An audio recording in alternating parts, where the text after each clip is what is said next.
So the story starts out with a girl named Kasia in Matched, and she's one of those great people that is smart and lovely and nice, but sort of a follower. And the story arc overall takes her from follower to rebel. And so the second book is a lot about after she's made choices in the first book, she has to follow through with them. And that sort of takes her somewhere else, like outside of the society that was restrictive. And then the third book brings her back in, kind of ready to lead in her own kind of quieter way. And can you give us any kind of peek inside the story? Yeah, so the third book is exciting because I've waited all 3 books to be able to do this, but it has all 3 of the main characters' points of view. And so there's been 2 love interests, and we've only seen one side of that, and that was he was telling the story, part of the story in Crossed, and then in Reached we have all 3 of them talking. So we're in everyone's head, which is nice. And is it kind of a love triangle? It is a little bit. She'll make a hard decision, but yeah, both of the boys are very close to her.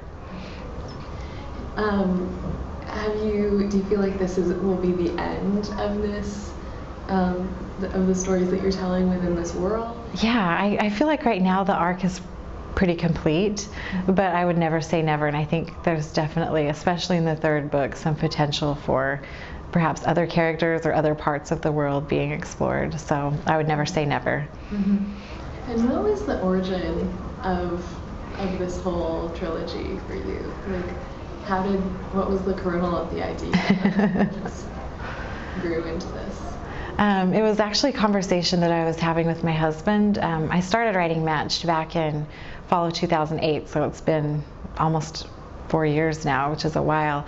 And we were just talking about marriage, and he's an economist, so he thinks very logically, he thinks about math, and he said, we were talking about a girl, his sister was dating someone, and just how interesting it is to watch that interplay when you're not the one dating. And so we thought, or he said, what if there was an algorithm that you could write that would perfectly match everyone?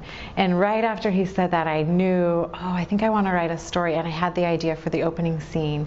And it was sort of like a prom taken to the next level of accountability, probably because I had taught high school and chaperoned high school dances, including prom, and I remember what a big deal it was.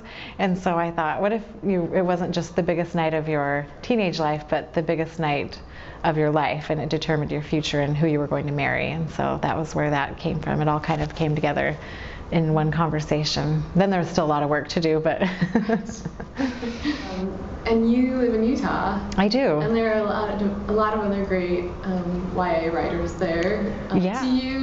Do you feel like you're part of a great YA community, like locally? Mm-hmm. Is it more online? Yeah, I feel like there's a lot of support, especially in Utah for writers. I used to live in upstate New York when I first started writing, and it felt like kind of a lonely business. There were probably other authors there too, I just didn't know them. But when I moved to Utah, I felt instantly a lot of acceptance, and there were just a lot of people writing for kids, and it's fun. I have a lot of critique partners who are also authors, like Andy Ellis, and Shannon Hale lives there, and so there's just a big community, and everyone's incredibly supportive. Do you get together and actually have writing groups and give each other critiques?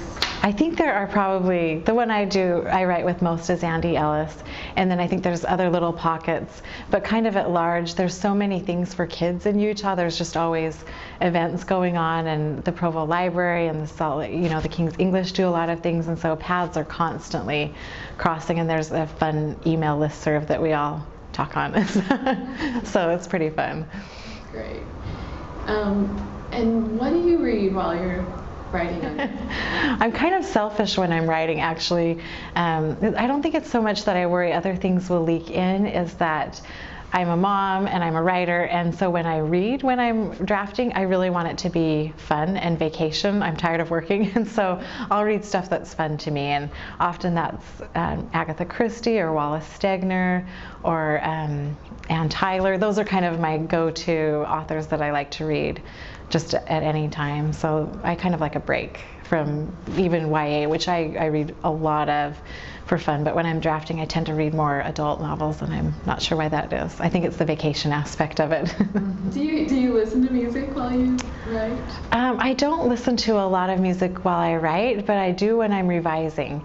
And I often have to, since I'm taking care of the kids and then going down to write in my basement lair, I usually listen to a few songs to sort of transition from peanut butter sandwiches and play dates to teenage angst. So I always listen to a few songs before I get started as kind of a transition thing.